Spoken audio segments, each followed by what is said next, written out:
अब पृथ्वी पर आ जाओ। पृथ्वी प्रकृति के बारे में समझते हैं। पृथ्वी प्रकृति के लोग, जैसा कि नाम से ही जाहिर है, बर्दाश्त करने वाले लोग, जिम्मेदार लोग, जो सबका ध्यान रखते हैं, सबके बारे में चिंता करते हैं, सब कुछ चुपचाप सहते हैं। बिल्कुल हमारी पृथ्वी की तरह, धरती माँ की तरह, जो हमें जन्म देती है, हमें पालती है और हमारी बेवकूफ़ियों को बर्दाश्त करती रहती है। लेकिन अगर कहीं उसे गुस्सा आ जाए तो फिर ज्वालामुखी फूटता है। इनके सब्र का बांध टूट जाए तो जलजला आता है। पृथ्वी प्रकृति के लोग गंभीर, विचारक, समीक्षक, ठहरी हुई गहरी सोच वाले लोग होते हैं, जो ज्ञान, धर्म, जीवन और सत्य की खोज करने में दिलचस्पी रखते हैं। आम भाषा में बोला जाए तो दुखवादी लोग, निराशावादी लोग, हमेशा बस यही सोचते रहने वाले लोग कि क्या गलत हो रहा है, क्या बुरा हो सकता है, उससे भी ज्यादा बुरा और क्या हो सकता है। ये लोग वायु प्रकृति के बिल्कुल उल्टा होते हैं। जहां वायु प्रकृति के लोग हमेशा हंसते खेलते रहते हैं, चीखते चिल्लाते रहते हैं, किसी कानून, संस्कृति, सभ्यता या धार्मिक प्रतिबंध को नहीं मानते, वहीं पृथ्वी प्रकृति के लोग हमेशा चिंताओं और फिक्रों में डूबे रहते हैं। चीखने चिल्लाने की बजाय ये लोग लंबे लंबे बड़े बड़े प्लान्स बनाते हैं और उन प्लान्स को और बेटर करने में ही लगे रहते हैं। प्रॉब्लम्स को सुलझाना इनका फेवरेट टाइम पास होता है। ये लोग वायु प्रकृति के लोगों की तरह लापरवाह और गैर जिम्मेदार नहीं होते। ये लोग हर चीज पर, चाहे वो धर्म हो, मनोविज्ञान हो, टेक्नोलॉजी हो या कोई भी आर्ट हो, उसका गहराई से अध्ययन करते हैं। आंकड़े यानी डाटा इकट्ठा करते हैं, सर्वेस करते हैं और रिसर्चेस करते हैं। हर घर में, हर ग्रुप में, हर ऑफिस में, हर टीम में एक आधा इंसान ऐसा होता है जो अपनी डायरीज में उदास शायरियां लिखता है। दिल ही दिल में किसी को चाहता है, सपनों में ही उसे प्रपोज करता है, सामने वाला ख्यालों में ही इनके प्यार को ठुकरा कर इनका दिल तोड़ देता है। और ये अपना टूटा हुआ दिल, चेहरे पर एक नकली मुस्कुराहट लिए जिंदगी का बोझ ढोते रहते हैं। हर बात पर शिकायतें करना, जब देखो दुख भरी कहानियां सुनाना और सभ्यता संस्कृति का रोना रोते रहना इन लोगों की पहचान है। वायु प्रकृति के लोग जिंदगी को खेल समझते हैं, लेकिन पृथ्वी प्रकृति के लोगों के लिए जिंदगी एक बड़ा ही सीरियस मैटर होता है। इन्हें हर चीज एकदम परफेक्ट चाहिए होती है। ये वायु की तरह आधी अधूरी खबर सुनकर नाचना शुरू नहीं कर देते। ये मामले की जड़ तक जाते हैं, सत्य की खोज करते हैं और ज्ञान के सागर में डुबकियां लगाकर जीवन का आनंद लेते हैं। अगर बात सिर्फ पृथ्वी प्रकृति की लड़कियों की जाए तो शास्त्रों में पृथ्वी प्रकृति की लड़कियों को पद्मनी कन्या कहा गया है। पद्मनी स्वामी भक्त च पुत्र भक्त च चित्रिणी, हस्तिनी मातृ भक्त च आत्म भक्त च संखिनी। पद्मिनी कन्या अपने पति से बहुत लगाव रखती हैं। चारों प्रकृतियों में शायद यही इकलौती होती है जो अपने पति से बहुत ज्यादा प्यार करती है। शास्त्रों में इन्हें स्वामी भक्त कहा गया है। ये लड़कियां सिर्फ अपने पति या बॉयफ्रेंड से प्यार ही नहीं करती, उसकी पूजा भी करती हैं, उसे भगवान मानती हैं। Typical Indian mythological wife type की लड़कियां। यहां मैं किसी एक धर्म की बात नहीं कर रहा हूं, दुनिया के हर धर्म में, हर देश में आपको ऐसी लड़कियां मिल जाएंगी। इन लड़कियों का फैशन स्टेटमेंट क्या होता है, ध्यान से सुनो। सबसे पहले बालों को देखते हैं। 100 में से 80% पृथ्वी प्रकृति की लड़कियां बालों को खुला रखती हैं या एक तरफ कंधे पर इकट्ठा कर लेती हैं। शायराना टाइप की लड़कियां, गजलें गाने और सुनने वाली लड़कियां, इनके बाल माथे के बीचों बीच से ए शेप में नीचे की तरफ फैले होते हैं और कंधों पर पड़ रहे होते हैं। बाकी बची 20% लड़कियां ढीली ढाली सी चोटी गूंदती हैं या फिर ढीला ढाला सा जूड़ा बांधती हैं। बालों की सिर्फ एक लट चेहरे पर गिर रही होती है। ये वायु की तरह अपने बालों के साथ रोज रोज नए नए पंगे नहीं लेती। ये जितना ज्यादा हो सके बालों को सीधा साधा ही रखती हैं। अब चेहरे पर आ जाओ। ये लड़कियां चेहरे पर मेकअप बड़ी ही चालाकी से करती हैं। ऐसा मेकअप कि देखने वाले को पता ही नहीं चलता कि इन्होंने मेकअप किया हुआ है, बल्कि देखने वाले को लगता है कि ये नेचुरली इतनी खूबसूरत हैं।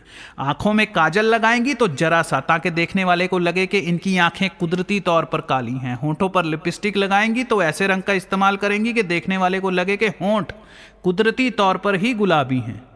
चेहरे के दाग और पिंपल्स को ये बड़ी ही समझदारी से छुपा जाती हैं। इन्होंने वायु प्रकृति की तरह अपने चेहरे पर रंग बिरंगी तितली नहीं बनाई होती।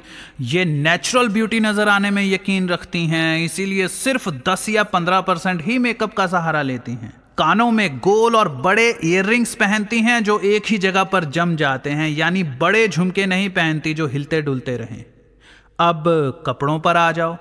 वायु प्रकृति के उल्टा ये लड़कियां ढीले ढाले कपड़े पहनती हैं। जिस्म दिखाना तो दूर, ये तो जिस्म की बनावट दिखाना भी पसंद नहीं करती। हाँ, किसी पार्टी में या स्पेशल ओकेशन की बात है तो अलग चीज है। किसी पार्टी में अलग अलग नेचर के लोगों को पहचानना मैं मटका गणना के सेकंड पार्ट में बताऊंगा, क्योंकि पार्टी में आप लोगों को उनके कपड़े या हेयर स्टाइल से नहीं पहचान सकते।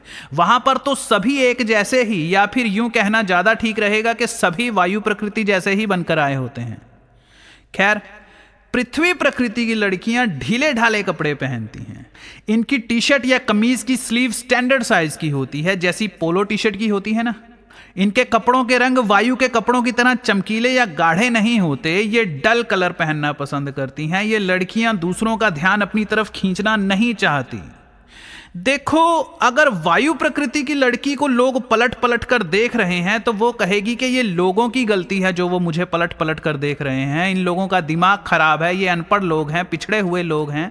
मैं जैसे मर्जी कपड़े पहनूं, चाहे मैं नंगी घूमूं, किसी को हक नहीं बनता कि वो मुझे घूर घूर कर देखे। लेकिन बिल्कुल इसके उल्टा, अगर पृथ्वी प्रकृति की लड़की को लोग पलट पलट कर देख रहे हैं तो वो सोचती है कि ये मेरी गलती है, शायद मैंने ही गलत कपड़े पहन रखे हैं, या मैं ही गलत तरीके से चल रही हूं। मुझे ऐसी कोई हरकत नहीं करनी चाहिए जिससे लोगों को कुछ कहने का मौका मिले। ये लड़कियां समझती हैं कि समाज में रहने के कुछ असूल होते हैं, सामाजिकता को निभाना जरूरी होता है। पर्सनल लाइफ में आप जो मर्जी कीजिए, पर दुनिया के सामने वैसे बनकर रहिए जैसी दुनिया देखना चाहती है, फिर चाहे दुनिया के बनाए कानून कितने ही दकियानुसी क्यों ना हो। अब इसका मतलब यह नहीं है कि पृथ्वी प्रकृति की लड़कियां स्टाइलिश नहीं होती या वो बेढंगे कपड़े पहनती हैं। नहीं, ये बहुत स्टाइलिश होती हैं। ढीले ढाले कपड़े भी इन पर खूब जचते हैं। ये अच्छी तरह जानती हैं कि कपड़ों से ज्यादा अदाएं कातिल होनी चाहिए। सो इनका शर्माना, नजरें चुराना, उदास होना, आंसू बहाना और हंसी को होंठों में दबाना किसी के भी हाथों से जाम गिरा दे। वायु प्रकृति की लड़कियां अपनी गुफा से उछलती हुई बाहर निकलती हैं और हंसती हुई हर नए शिकार पर हमला करती हैं। लेकिन पृथ्वी प्रकृति की लड़कियां गुफा से बाहर नहीं आती, वो गुफा के अंदर से ही ऐसी रोने धोने की आवाजें निकालती हैं, इस तरह थोड़ी थोड़ी नजर आती हैं कि हर नया शिकार इन्हें समझने के लिए खुद ही गुफा में खिंचा आता है। अब हाथों और कलाइयों पर आ जाओ। पृथ्वी प्रकृति की लड़कियां मैचिंग कपड़े और उन मैचिंग कपड़ों के साथ मैचिंग गहने पहनती हैं। ये वायु प्रकृति की तरह फूलों का गुलदस्ता नहीं बनी घूमती। सो कपड़ों के साथ मैच करती हुई 4 या 5 चूड़ियां पहन लेती हैं, या फिर एक घड़ी बांध लेती हैं। गौर करना, ये एक ही हाथ की कलाई में या तो 4-5 चूड़ियां पहनती हैं, या फिर अगर घड़ी पहननी हो तो चूड़ियां उतार देती हैं। दोनों में से एक ही चीज पहनती हैं और दूसरे हाथ की कलाई और उंगलियां बिल्कुल खाली होती हैं। रति रहस्य और कामासूत्रा में बताई इन निशानियों को कोरा अंदाजा ना समझना। इनके पीछे साइंटिफिक कारण हैं, साइकोलॉजिकल कारण हैं। भारत एक आजाद देश है, यहां फ्रीडम ऑफ एक्सप्रेशन है। लोग अपनी मर्जी से जैसे चाहे कपड़े पहन सकते हैं। लोग कपड़ों की दुकानों में जाते हैं और अपने नेचर के हिसाब से जिसमें वो कंफर्टेबल फील करते हैं वही कपड़े खरीदते हैं। आप जबरदस्ती किसी पृथ्वी प्रकृति की लड़की को वायु प्रकृति के कपड़े नहीं पहना सकते।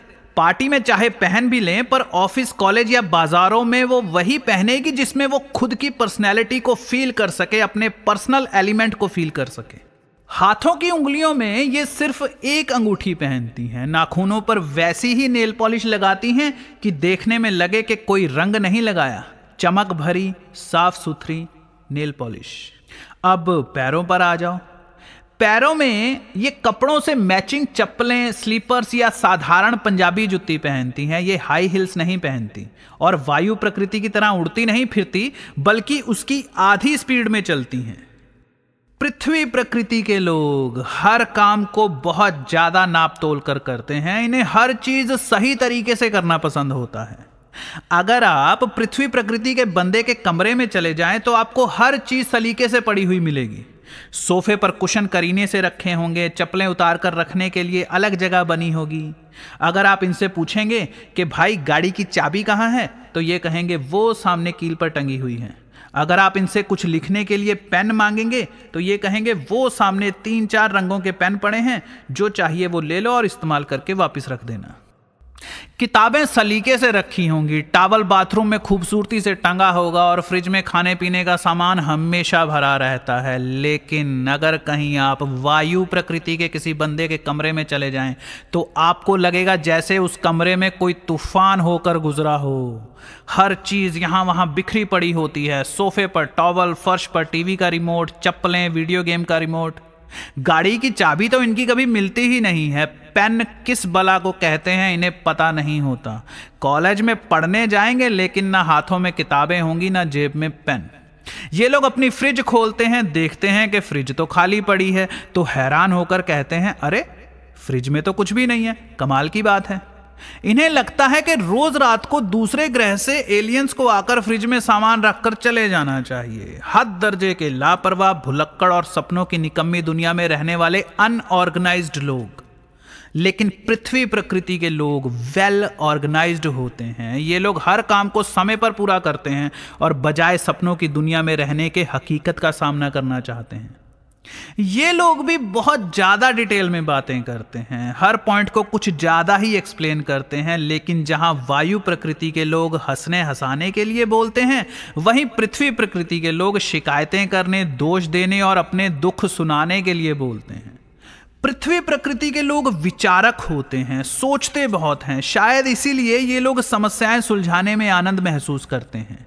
शायद इसीलिए ये लोग मैथमेटिक्स में बहुत अच्छे होते हैं, अकाउंटेंट बनते हैं, सरकारी नौकरियों के लिए चुने जाते हैं। पुरानी चीजों का संग्रह करना और अखबार पढ़ना इनके शौक होते हैं। आचार्य मनु अपनी कृति मनुस्मृति में पृथ्वी प्रकृति के लोगों को पालक कहकर पुकारते हैं, यानी दूसरों को पालने वाले। मनु कहते हैं कि पालक यानी पृथ्वी प्रकृति के लोगों का जन्म ब्रह्मा जी की जांघों से हुआ है। उन्होंने इन्हें वैश्य कहकर पुकारा है। वैश्य यानी सर्विस प्रोवाइडर। ये लोग दूसरों की मदद करते हैं ताकि दूसरे लोग अपनी मंजिल तक पहुंच सकें। प्रोफेसर, लेखक, वैज्ञानिक, मूवी डायरेक्टर्स, शेफ, पेंटर, धर्माचार्य, पंडित, महापंडित, ज्ञानी, महाज्ञानी, ज्योतिषाचार्य, समीक्षक, इन लोगों को अपना चेहरा दिखाने का कोई शौक नहीं होता।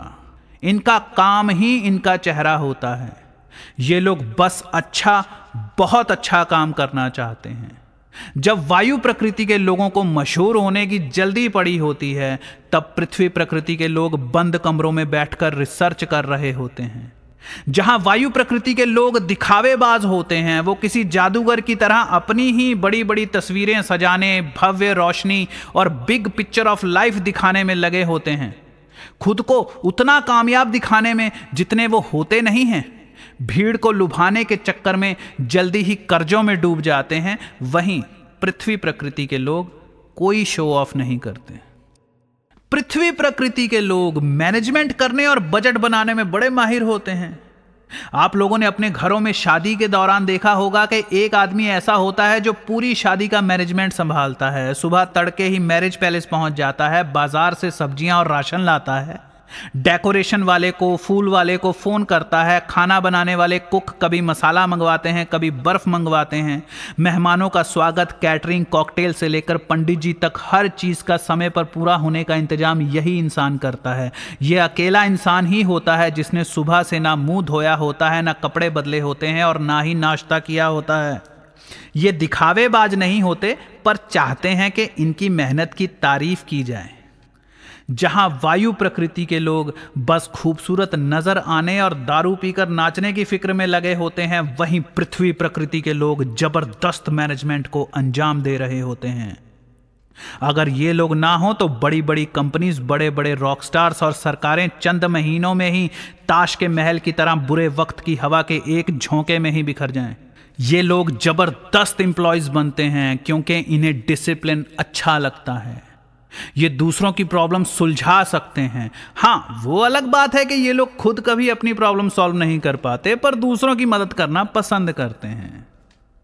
इनमें भी नंबर 1 बनने की सारी क्वालिटीज मौजूद होती हैं, पर ये लोग नंबर 1 नहीं बन पाते क्योंकि इनकी प्रकृति में कई ऐसे दोष होते हैं जो इन्हें नंबर 1 बनने से रोक देते हैं। वो दोष कौन से हैं, उन्हें कैसे दूर करके कामयाबी के शिखर पर पहुंचा जा सकता है, उस पर मैं एक अलग सेशन में बात करूंगा। इस वक्त हम लोग बस चारों प्रकृतियों का इंट्रोडक्शन देख रहे हैं। फिलहाल इन चारों प्रकृतियों को अपने आसपास ढूंढो और उनके नाम लिखते चले जाओ। समय सारणी च समय सारथी च शुभा सारणी। पृथ्वी प्रकृति के लोग टाइम टेबल बनाना बड़ा पसंद करते हैं। ये लोग हर काम घड़ी देखकर करते हैं।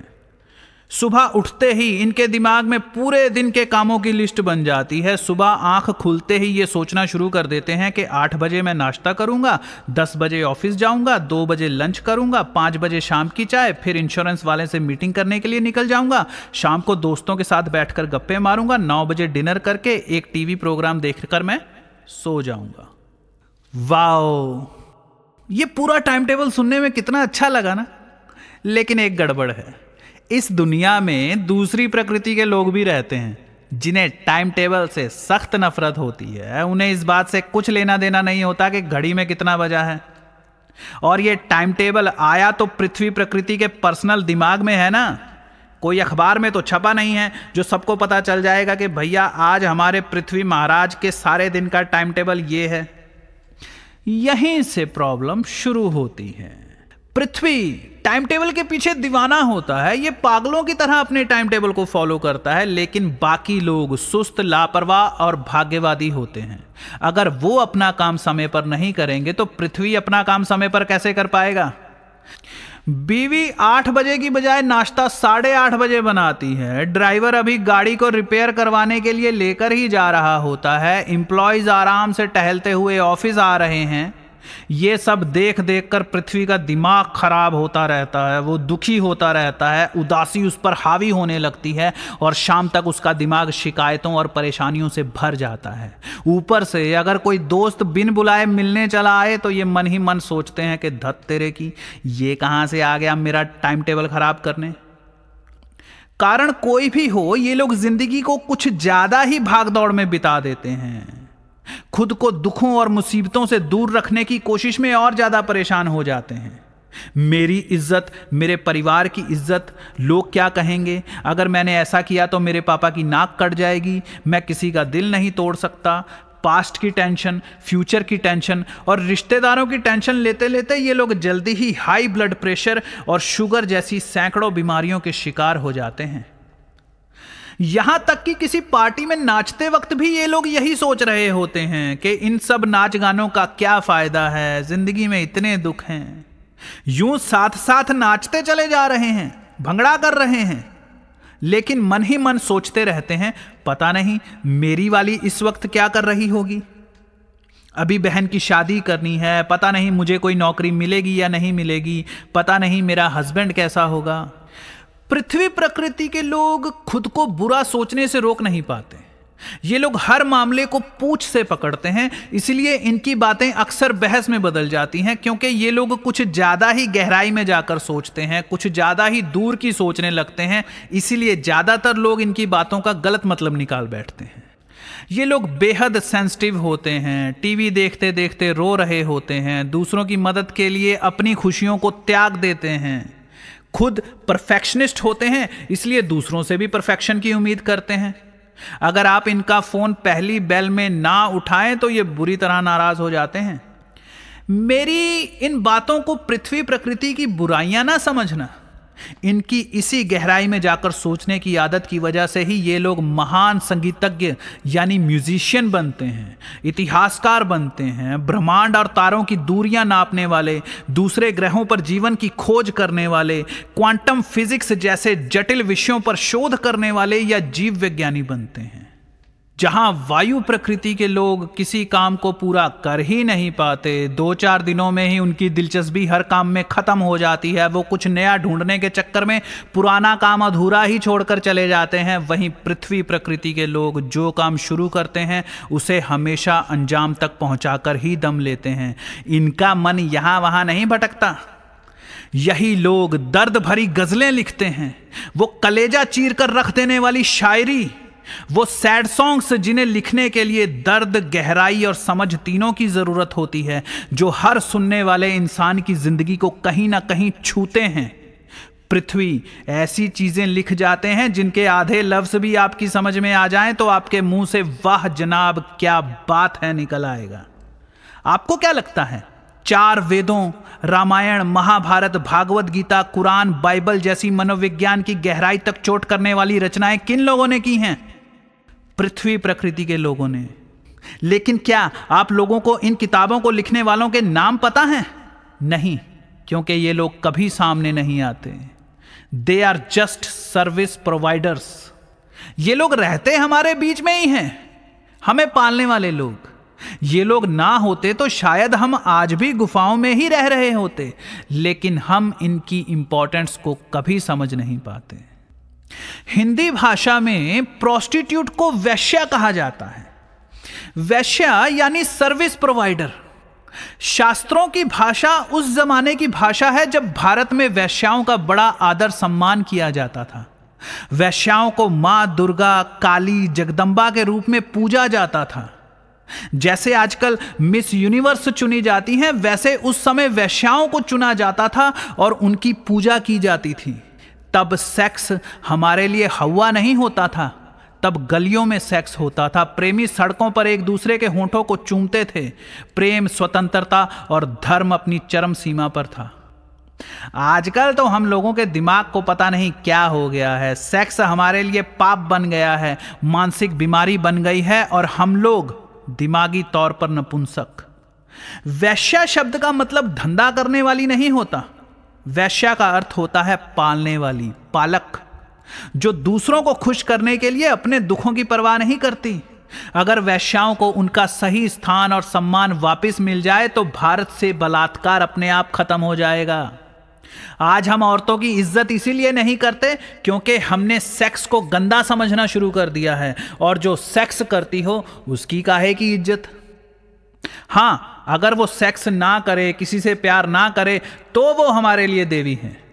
लोग बलात्कार करते ही इसीलिए हैं कि साली तू दूसरों के साथ भी तो करती है, थोड़ा मजा हमें भी दे दे।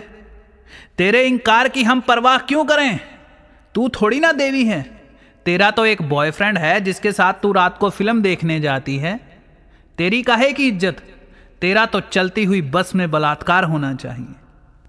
खैर, पृथ्वी प्रकृति के लोग हमारी पृथ्वी, इस धरती मां जैसे होते हैं, हमें संभालने वाले और हमारे सबसे करीब, पर हम कभी इनकी तरफ ध्यान नहीं देते। एक और बात, जहां वायु प्रकृति के लोग दूसरों द्वारा दिए गए दुखों को जल्दी ही भूल जाते हैं और नई खुशियों की तलाश में आगे बढ़ जाते हैं, नए लोगों से मिलते हैं, नए रिश्ते बनाते हैं, नए प्रेमी ढूंढते हैं, वहीं दूसरी तरफ पृथ्वी प्रकृति के लोग पुराने जख्मों को भूल ही नहीं पाते। जिन्होंने उनका दिल दुखाया होता है उसे माफ नहीं कर पा रहे होते। इनके पुराने रिश्तों का बुरा असर इनके नए रिश्तों पर भी पड़ता है। कभी कभी आप लोग भी महसूस करेंगे कि पृथ्वी प्रकृति के लोगों को दुख में ज्यादा मजा आता है। परेशान होना उनकी हॉबी बन जाती है। शिकायतें करना इनका खुद को रिफ्रेश करने का तरीका बन जाता है। दूसरों को दोष देना इनकी मानसिक जरूरत है। जहां वायु प्रकृति के लोग एक ही चुटकुले पर दूसरी बार भी पहले जितना ही हंसते हैं, तीसरी बार सुनकर भी हंसेंगे और चौथी बार भी उतना ही हंसेंगे, वहीं पृथ्वी प्रकृति का बंदा सीरियस फेस बनाकर कहेगा, अरे यार ये चुटकुला तो पहले भी सुना है। बिल्कुल इसके उल्टा, अगर आप पृथ्वी प्रकृति के बंदे को कोई दुख भरी कहानी दूसरी, तीसरी या चौथी बार भी सुनाएंगे तो वो उतना ही दुखी होगा जितना वो पहली बार हुआ था। ये लोग बचपन से ही बड़े टची किस्म के होते हैं। छोटी सी उम्र में ही इन्हें प्यार हो जाता है और इन्हें वायु की तरह चेहरे या खूबसूरती से प्यार नहीं होता। इन्हें तो सामने वाले के दिल से प्यार होता है। छोटी छोटी बातें इन्हें हर्ट कर जाती हैं। ये अचानक उदास हो जाते हैं और सबसे कटकर अलग होकर दूर चले जाते हैं। लेकिन इनके लिए रिश्ते बहुत मायने रखते हैं, इसीलिए ये ज्यादा देर तक नाराज नहीं रहते और वापस लौट आते हैं। लेकिन इनके दिल में गुस्सा वैसे का वैसा ही बना रहता है। ये नैतिकता में बहुत विश्वास रखते हैं। नैतिकता का मतलब होता है जैसे खाने की चीज सब में बराबर बांटकर खाना। अगर किसी के साथ धोखा हुआ है तो उसे इंसाफ मिलना चाहिए। चोरी करना बुरी बात है, झूठ बोलना बुरी बात है, कमजोरों का मजाक उड़ाना गलत है। समाज के नियम ऐसे होने चाहिए कि सब खुश रह सकें, सबकी सुरक्षा की जा सके। ये लोग मॉरल वैल्यूज के पीछे पागल होते हैं। ये लोग सच्चाई और अहिंसा में विश्वास करते हैं, इसीलिए बचपन से ही दूसरे लोग इनका मजाक उड़ाते रहते हैं। पर मजाक उड़ाने के बावजूद सब लोग मानते हैं कि ये बहुत ही समझदार इंसान है और इसीलिए ये लोग अक्सर बहुत सम्मान पाते हैं। इन्हें शब्दों के साथ खेलना आता है। ये अपनी बातों को सूफियाना तरीके से कहना जानते हैं, लेकिन इनकी बातें ज्यादातर लोगों की समझ में नहीं आती। सदियों तक विचारक और प्रोफेसर बहस करते रहते हैं कि आखिर ये कहना क्या चाहते थे। इनका दिमाग इतनी गहराई में जाकर सोचता है कि इन लोगों को अपने दोस्तों की सीधी सी बात भी समझ में नहीं आती और ना ही उन्हें इनकी बात समझ में आती है। यही लोग वैज्ञानिक बनते हैं, नई मशीनों या विचारों की खोज करने वाले।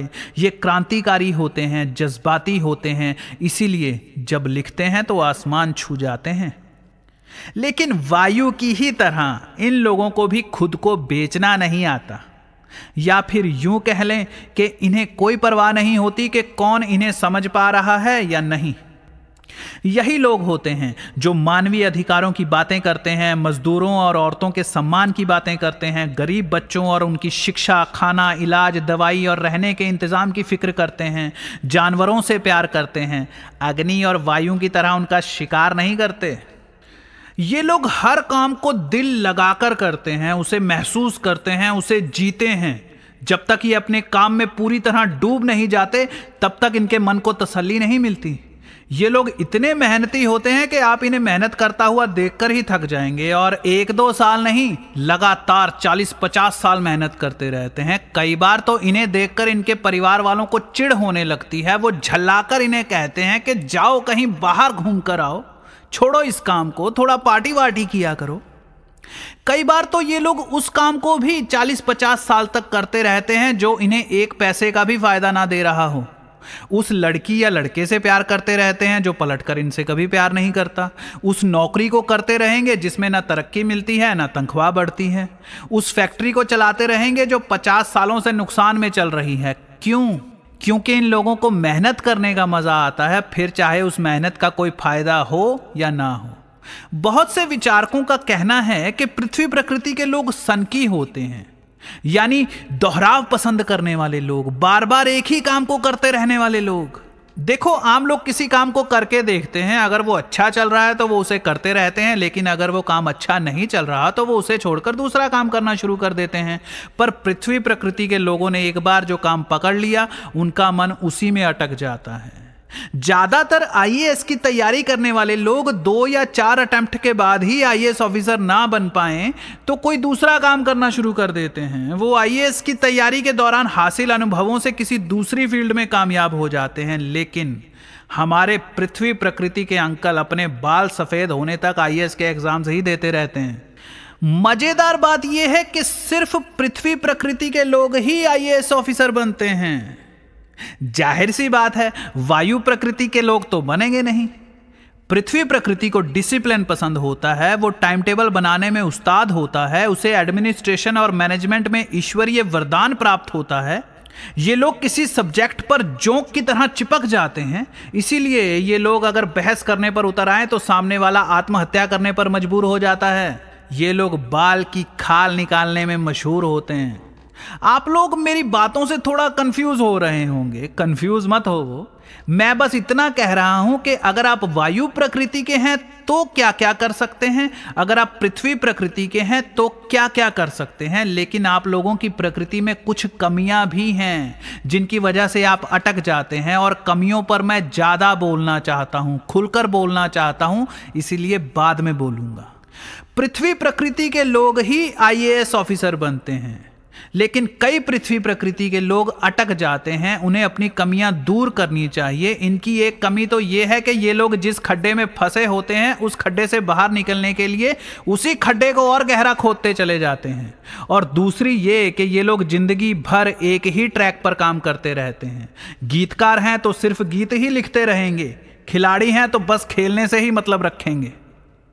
अगर आप इनसे शर्त लगाएं तो आप हमेशा जीतेंगे, क्योंकि ये लोग हमेशा शर्त हारते हैं, बिकॉज दे आर अनलकी। हार का डर इन पर इतना हावी हो जाता है कि ये लोग हार ही जाते हैं। ये खड़ूस होते हैं, यानी सीरियस टाइप के लोग, इसीलिए जनता इन्हें पसंद नहीं करती। इनकी समाज में छवि बहुत ही समझदार इंसान की होती है, इसीलिए इनकी गलतियों को माफ नहीं किया जाता। अगर हम ये मानकर चलें कि इंसान 110 सालों तक हेल्दी और जवान रहता है, तो 25 साल की उम्र तक ये लोग एक लूजर की जिंदगी जीते हैं, लेकिन 25 से 50 तक इनका करियर ग्राफ एकदम बड़ा जबरदस्त उछाल मारता है। ये लोग बहुत नाम, पैसा और सम्मान हासिल करते हैं। रिटायर हुए सरकारी नौकर जैसी शक्ल तो इनकी बचपन से ही होती है। सो दूर दूर से लोग इनके पास सलाह लेने आते हैं। इनके पास हर विषय की गहरी समझ होती है। आप इन पर लाखों करोड़ों का दांव खेल सकते हैं, ये चाहे खुद डूब जाएंगे पर आपको नहीं डूबने देंगे।